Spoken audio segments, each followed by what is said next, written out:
സത്യം സത്യമായി അരുളിയ തിരുവചനം, നിത്യസത്യമായി അരുളിയ ദിവ്യവചനം, ശാന്തിയായി ദീപമായി നമ്മിൽ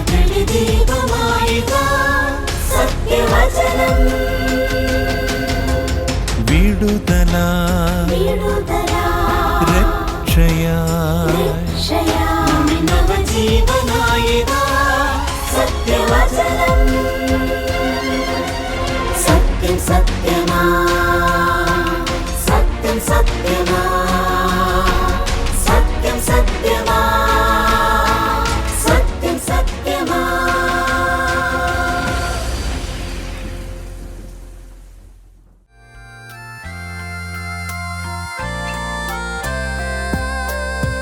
ഞാൻ നിറമേകിയ സ്വപ്നങ്ങളെക്കാൾ അങ്ങേ തികവേറിയ പദ്ധതികൾ നന്മയെന്ന് ഞാൻ അറിയുന്നു. തിരുഹിതമെൻ ജീവിതത്തിൽ നിറവേറുവാൻ എന്നെ താഴ്ത്തുന്നു അങ്ങേ സന്നിധിയിൽ.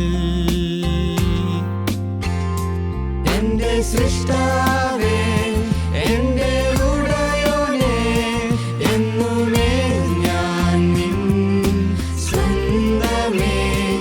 എന്റെ രക്ഷകനേ, എന്റെ കർത്താവേ, എന്നെ പണിയണേ നിൻ ഹിതം പോൽ.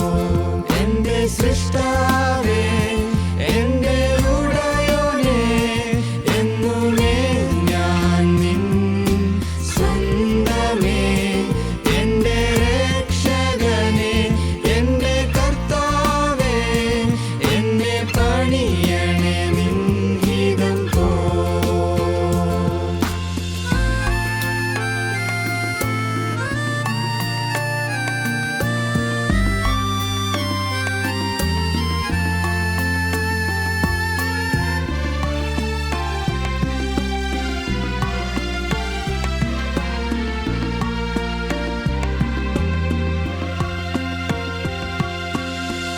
ഓരോ ദിവസവും എൻ ചുവടുകളിൽ തിരുഹിതം തന്നെ ഞാൻ തേടിടുവാൻ മനം തുറന്നിടുക, കൃപയരുളിടുക, അങ്ങേ വചനത്തിൽ നടന്നിടുവാൻ.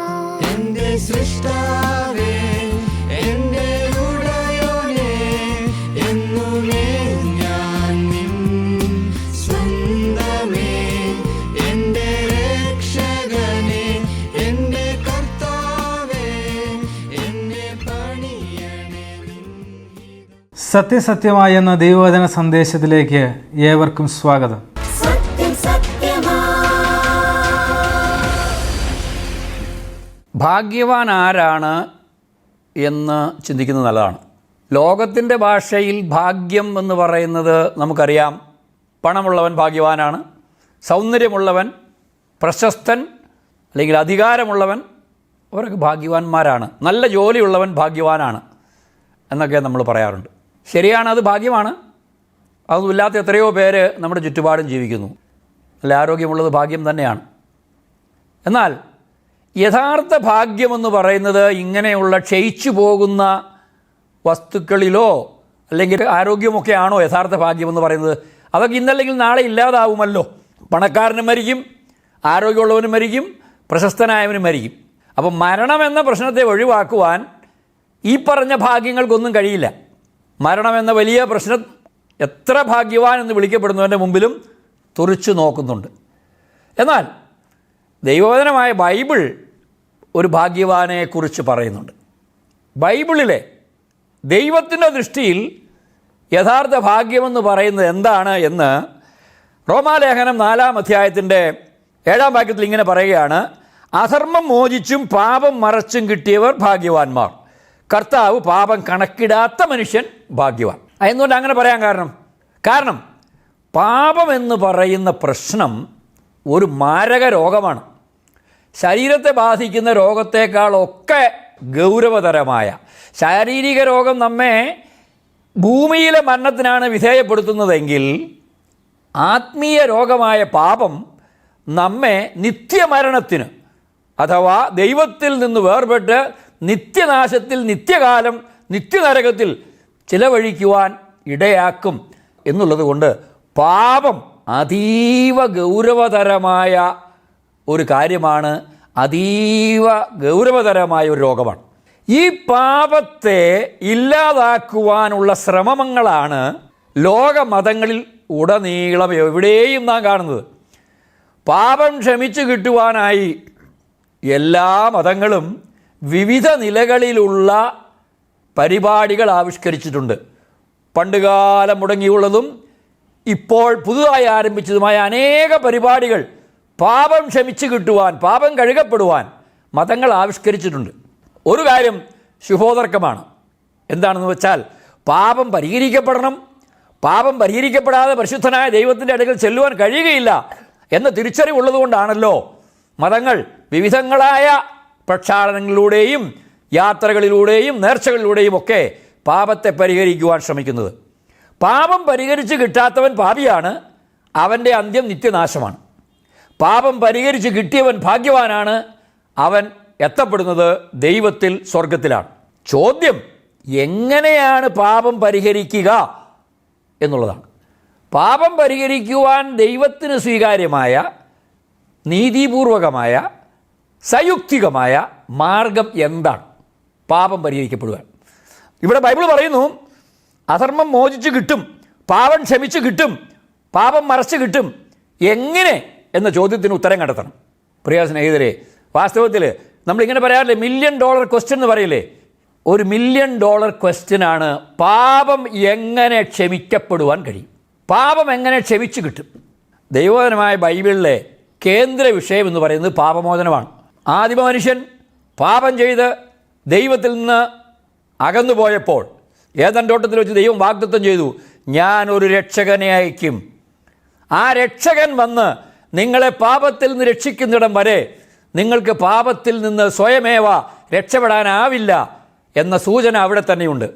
മനുഷ്യന് സ്വന്തം ആത്മാവിൽ പറ്റിയ പാപക്കറകൾ സ്വയമേവ കഴുകിക്കളയുവാൻ കഴിയുകയില്ല എന്ന തിരിച്ചറിവില്ലാത്തത് കൊണ്ടാണ് പലരും പാപമോചനത്തിന് തങ്ങൾക്കിഷ്ടമുള്ള മാർഗങ്ങൾ സ്വീകരിച്ച് ദൈവം ക്ഷമിക്കുമായിരിക്കും, ക്ഷമിച്ചായിരിക്കും, ഞാൻ മരിച്ചാൽ ദൈവത്തോടു കൂടെ പോകുമായിരിക്കും എന്നൊക്കെയുള്ള നിലയിൽ ആളുകൾ മുന്നേറുന്നത്. പ്രിയ സ്നേഹിതരെ, പാപം ദൈവത്തിനെതിരെയാണ് ചെയ്തതെങ്കിൽ പാപം ക്ഷമിക്കേണ്ടത് ദൈവമാണ്. പാപം ക്ഷമിക്കുവാനുള്ള മാർഗം ഒരുക്കേണ്ടത് ദൈവമാണ്. ബൈബിളിലെ സുവാർത്ത, നല്ല വാർത്ത എന്തെന്ന് ചോദിച്ചാൽ ദൈവം അത് ചെയ്തു പൂർത്തിയാക്കി എന്നുള്ളതാണ്. ദൈവത്തെയും മനുഷ്യനെയും തമ്മിൽ അകറ്റുന്ന പാപമെന്ന അതിഗൗരവതരമായ ആ പ്രശ്നത്തെ ദൈവം പരിഹരിച്ചിരിക്കുന്നു. ദൈവം പാപത്തെ മറച്ചു കൊടുത്തിരിക്കുന്നു. ദൈവം പാപം കണക്കിടാത്ത മനുഷ്യരുണ്ട്. ബൈബിൾ സത്യമായിട്ട് വായിക്കുന്നവർക്കറിയാം, ദൈവവചനമായ ബൈബിള് വിശുദ്ധർ എന്ന് വിളിക്കുന്ന ഒരു കൂട്ടം ആളുകളുണ്ട്.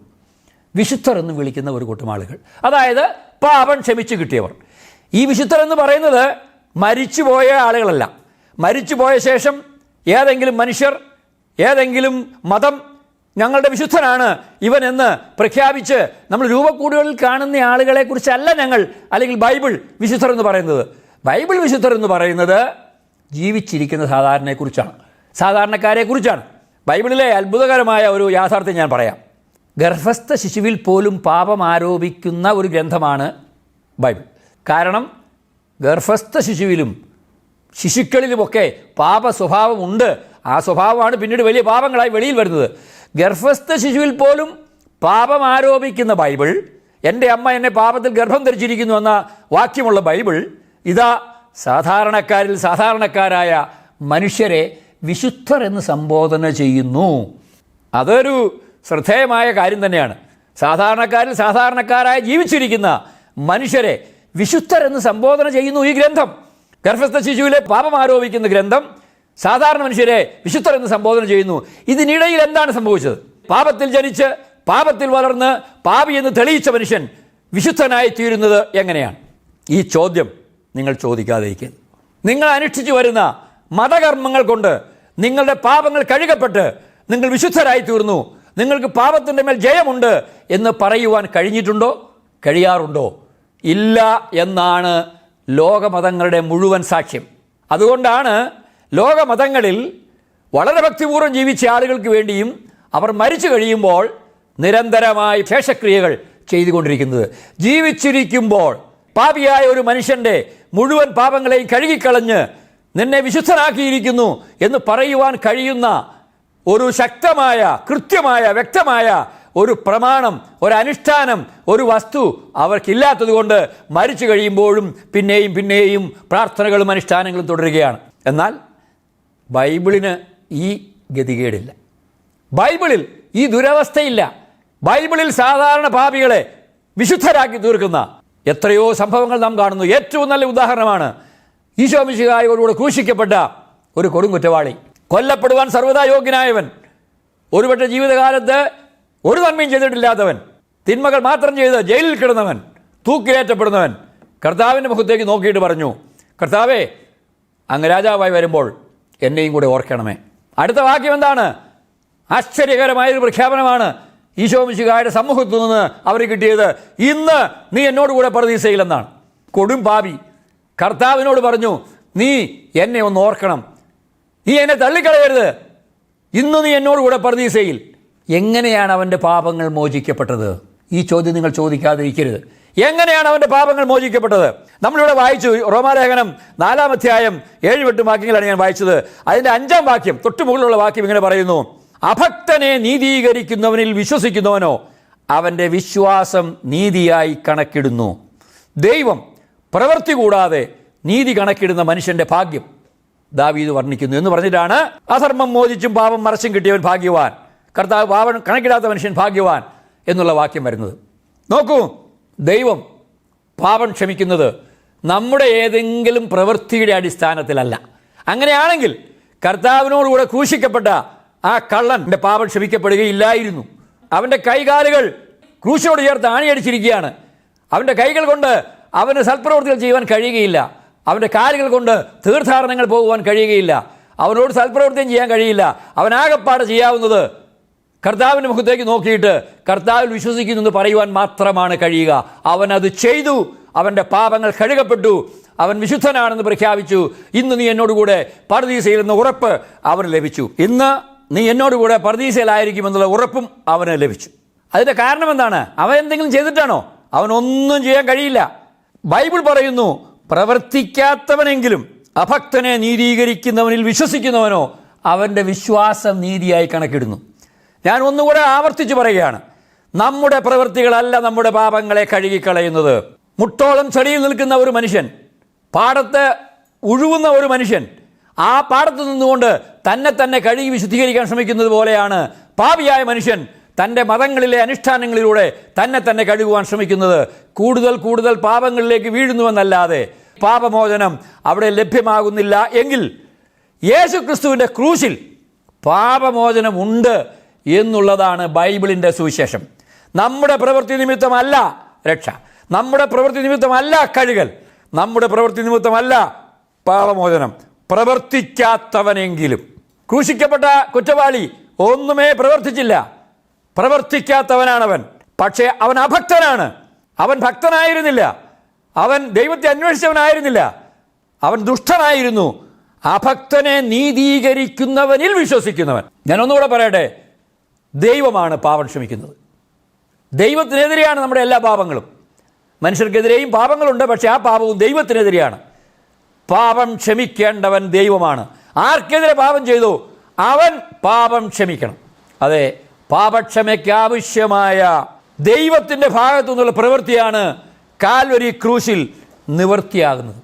പാപക്ഷമയ്ക്ക് ആവശ്യമായ ദൈവത്തിന് സ്വീകാര്യമായ പ്രവൃത്തിയാണ് കാൽവരി ക്രൂശിൽ നിവൃത്തിയാവുന്നത്. എന്താണത്? പാപരഹിതനായ, പരിശുദ്ധനായ, നമ്മയെല്ലാം സൃഷ്ടിച്ചവനായ ദൈവത്തിൻ്റെ പുത്രൻ നമ്മിലൊരുവനെ പോലെ ജഡം ധരിച്ച് ഈ ഭൂമിയിൽ വന്ന് നമ്മുടെ പ്രതിനിധിയായി ഒരു പാപവും ചെയ്യാതെ ജീവിച്ചിട്ട് പാപത്തിൻ്റെ ശമ്പളമായ മരണം, പാപിയുടെ സ്ഥാനത്ത് അവൻ ഏറ്റുവാങ്ങി. പാപിയുടെ സ്ഥാനത്ത് പരിശുദ്ധൻ പിടഞ്ഞു മരിച്ചു. അതൊരു ബലിയാണ്, ദൈവത്തിന് സ്വീകാര്യമായ ബലിയാണ്. ദൈവപുത്രൻ പാപികൾക്ക് വേണ്ടി മരിക്കുന്ന ബലിയാണ്. ബലി എന്ന ആശയം എല്ലാ മതങ്ങളിലുമുണ്ട്. അതിൻ്റെ കാരണം അത് അതീവ പ്രാധാന്യമുള്ള ഒരു യാഥാർത്ഥ്യമാണ്. ബലി പകരം മരണമാണ്. പാപം ചെയ്തവന് പകരം പാപം ചെയ്യാത്ത ഒന്ന് പാപത്തിൻ്റെ ശമ്പളമായ മരണം അനുഭവിച്ച് തീർക്കുക. എല്ലാ മതങ്ങളിലും, പ്രത്യേകിച്ച് യഹൂദ മതത്തിലും മൃഗബലിയുണ്ട്. മൃഗബലി എന്താണ് സൂചിപ്പിക്കുന്നത്? പാപം ചെയ്ത മനുഷ്യൻ പാപം ചെയ്യാത്തത് എന്ന് കരുതപ്പെടുന്ന മൃഗവുമായി വന്ന് ആ മൃഗത്തിൻ്റെ തലമേൽ കൈവച്ച് തൻ്റെ പാപങ്ങളെ ഓർത്ത് തൻ്റെ പാപങ്ങളെ മൃഗത്തിൻ്റെ മേലേക്ക് ട്രാൻസ്ഫർ ചെയ്തിട്ട് പാപത്തിൻ്റെ ശമ്പളമായ മരണം ആ മൃഗത്തിൻ്റെ മേലെ അടിച്ചേൽപ്പിക്കുമ്പോൾ പാപിയുടെ പാപത്തിന് പരിഹാരം വന്നു എന്ന് അവൻ പ്രത്യാശിക്കുകയാണ്. വാസ്തവത്തിൽ ഒരു മൃഗത്തിന് മനുഷ്യനെ പ്രതിനിധാനം ചെയ്യാൻ കഴിയില്ല, ഒരു മൃഗത്തിന് മനുഷ്യൻ്റെ പാപം ഏൽക്കുവാൻ കഴിയില്ല. എങ്കിലും ദൈവത്തിൻ്റെ കുഞ്ഞാട് എന്ന് വിളിക്കപ്പെടുന്ന ദൈവപുത്രനായ പരിശുദ്ധനായ ഈശോ മിശിഹായുടെ കാലസമ്പൂർണതയിലുള്ള ബലിയിലേക്ക് വിരൽ ചൂണ്ടുന്ന ഒരു ചൂണ്ടുപലകയാണ് പഴയ നിയമ ബലികൾ. ഈശോ മിശിഹായെ സ്നാപക യോഹന്നാൻ നമുക്ക് പരിചയപ്പെടുത്തി തരുന്നത് ഇതാ ലോകത്തിൻ്റെ പാപങ്ങളെ ചുമക്കുന്ന ദൈവത്തിൻ്റെ കുഞ്ഞാട് എന്നല്ലേ? ലോകത്തിൻ്റെ പാപങ്ങളെ ചുമക്കുന്ന ദൈവത്തിൻ്റെ കുഞ്ഞാട്. കുഞ്ഞാട് എന്ന വാക്കിൽ അന്തർലീനമായി കിടക്കുന്ന എല്ലാ യഹൂദർക്കും വ്യക്തമായി മനസ്സിലാകുന്ന അർത്ഥം ബലിമൃഗം, ബലിയർപ്പിക്കപ്പെടുവാനുള്ള മൃഗം, പകരം മരിക്കുവാനുള്ള മൃഗം, ദൈവത്തിൻ്റെ കുഞ്ഞാട്. ദൈവപുത്രൻ സകല മാനവകുലത്തിനും വേണ്ടി പാപമേറ്റുകൊണ്ട് മരിച്ചു. എബ്രായ ലേഖനം 9-ാം അധ്യായം 22-ാം വാക്യത്തിൽ രക്തച്ചൊരിച്ചിൽ കൂടാതെ പാപവിമോചനമില്ല എന്നുള്ള ഒരു പ്രമാണം നമ്മൾ കാണുന്നുണ്ട്. കാരണം രക്തച്ചൊരിച്ചിൽ എന്നതുകൊണ്ട് അർത്ഥമാക്കുന്നത് മരണം. ഏദൻ തോട്ടത്തിൽ ദൈവം പറഞ്ഞു പാപത്തിൻ്റെ ശമ്പളം മരണമാണ്, പാപത്തിൻ്റെ ശമ്പളം മരണമാണ്. പാപം ചെയ്ത മനുഷ്യൻ്റെ അക്കൗണ്ടിൽ ഒരു മരണം എന്ന വലിയ ശിക്ഷാവിധി കിടപ്പുണ്ട്. ഒന്നുകിൽ ആ പാപി മരിക്കണം. മരിക്കുക എന്ന് പറഞ്ഞാൽ ഈ ഭൂമിയിൽ നിന്ന്, ശരീരത്തിൽ നിന്ന് ആത്മാവ് വേർപെട്ടു പോകുന്നതിനെ കുറിച്ചല്ല വാസ്തവത്തിൽ മരണമെന്ന് ബൈബിൾ വിവക്ഷിക്കുന്നത്. പ്രത്യുത അങ്ങനെ മരിച്ചിട്ട് ദൈവ മുൻപാകെ ചെന്ന് കണക്ക് കൊടുക്കുമ്പോൾ തൻ്റെ ആത്മാവിൽ പറ്റിയ പാപക്കറകൾ കഴുകപ്പെട്ടിട്ടില്ലെങ്കിൽ അതിൻ്റെ ഫലമായി നിത്യനാശത്തിലേക്ക്, ദൈവത്തിൽ നിന്നകന്ന് നിത്യനാശത്തിലേക്ക് പോകുന്ന പരിപാടിയാണ് ബൈബിൾ മരണം, രണ്ടാം മരണം എന്നതുകൊണ്ട് വിശേഷിപ്പിക്കുന്നത്. പ്രിയപ്പെട്ടവരെ, പാപത്തിൻ്റെ ശമ്പളം മരണമാണ്. രക്തച്ചൊരിച്ചിൽ കൂടാതെ അഥവാ മരണം കൂടാതെ പാപത്തിന് വിമോചനമില്ല. പാപി മരിച്ചാൽ പാപി നരകത്തിൽ പോകും. പാപിക്ക് പകരം നിൽക്കുവാൻ കഴിയുന്ന പാപമില്ലാത്ത ഒരുവൻ മരിച്ചാൽ പാപിക്ക് രക്ഷപ്പെടാം. അത് മൃഗം ആ പകരക്കാരനാവില്ല. കാരണം ഒരിക്കലും ഒരു മനുഷ്യന് പകരമായി ഒരു മൃഗത്തിന് തീരുവാനാവില്ല. എന്നാൽ ദൈവത്തിൻ്റെ കുഞ്ഞാട് എന്ന് വിളിക്കപ്പെടുന്നുവെങ്കിൽ നമുക്കറിയാം യേശു ക്രിസ്തു പൂർണ്ണ മനുഷ്യനും പൂർണ്ണ ദൈവവും ആയവൻ, ദൈവത്തിൻ്റെ കുഞ്ഞാട്, ഒരു പാപവും ചെയ്യാതെ ജീവിച്ചിട്ട് വലിയ പാപിയെ പോലെ കാൽവരി ക്രൂശിൽ പിതാവിനാൽ കൈവിടപ്പെട്ട്, പിതാവേ നീ എന്നെ കൈവിട്ടതെന്ത് എന്ന് അലറി നിലവിളിച്ച് പ്രാണൻ വെടിയുമ്പോൾ നാം ചോദിക്കാതിരിക്കരുത് ഈ ചോദ്യം. ശക്തനെന്ന് തെളിയിച്ചവൻ, പരിശുദ്ധനെന്ന് തെളിയിച്ചവൻ എന്തുകൊണ്ട് മരിക്കേണ്ടി വരുന്നു? ഇവൻ എന്തുകൊണ്ട് മരിച്ചു? ഇവൻ വെള്ളത്തിന്മീതെ നടന്നവനല്ലേ? ലാസറിനെ ഉയർപ്പിച്ചവനല്ലേ? കുഷ്ഠരോഗിയെ സൗഖ്യമാക്കിയവനല്ലേ? അന്ധന് കാഴ്ച കൊടുത്തവനല്ലേ? എന്നിട്ട് ഇവൻ എന്തുകൊണ്ട് ബലഹീനനെ പോലെ ക്രൂശിൽ തൂങ്ങുന്നു?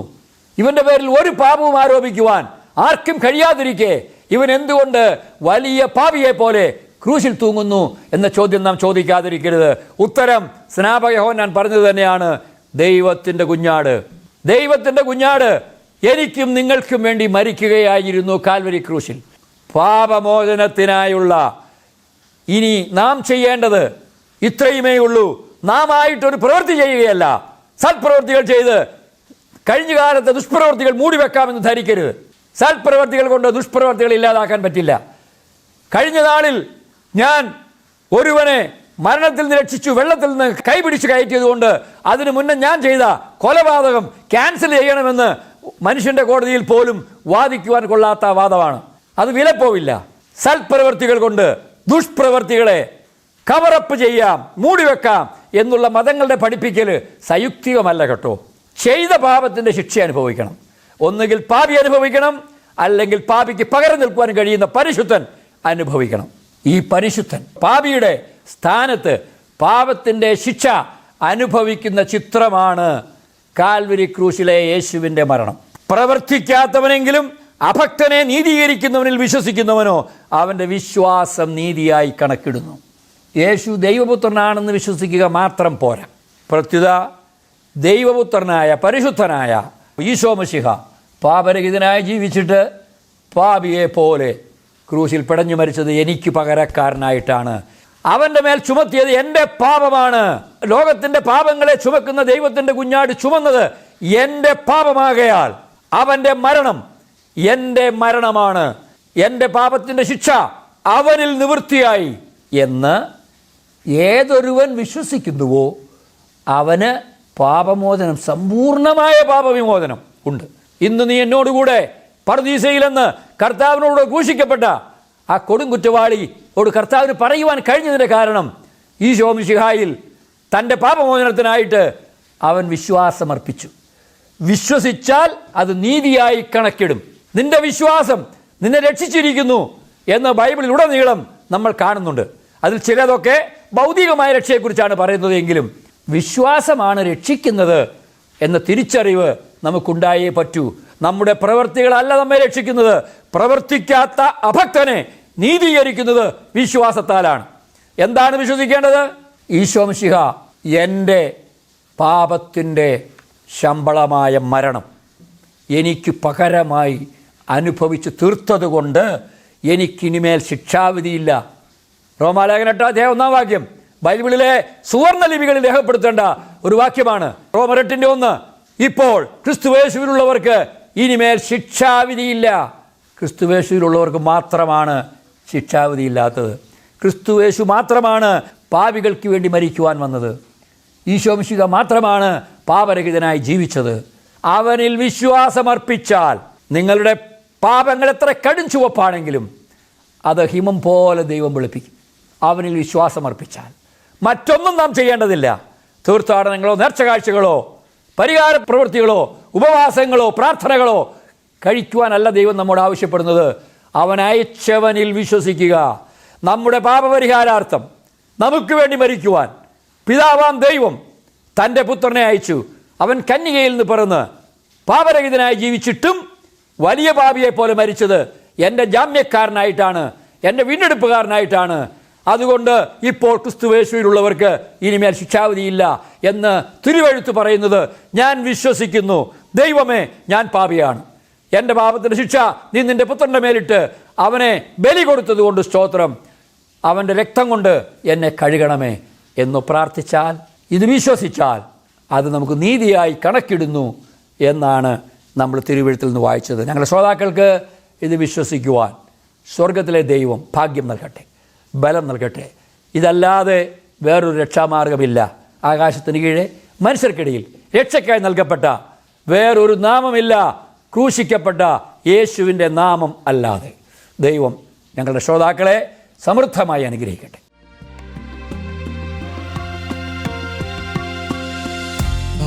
വഴികളേകും ക്ഷണസുഖങ്ങളേക്കാൾ തിരുമുഖ പ്രസാദം ഞാൻ തേടിടുവാൻ പാവനാത്മാവിനാൽ തുണയരുളണമേ, തിരുസന്നിധി ചേർന്നു നിന്നിടുവാൻ. എൻ്റെ സൃഷ്ടാവേ, എൻ്റെ ഉടയോനേ, എന്നുമേ ഞാൻ നിൻ സ്വന്തമേ.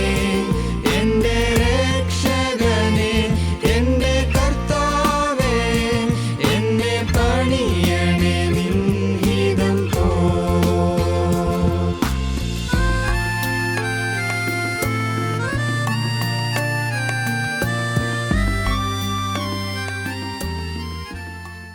നമ്മുടെ പാപങ്ങൾ ക്ഷമിച്ചു തന്നു എന്ന് കേൾക്കുന്നതിനേക്കാൾ അതിയായ സന്തോഷം, ഭാഗ്യകരമായിരിക്കുന്ന അവസ്ഥ മറ്റൊന്നില്ല.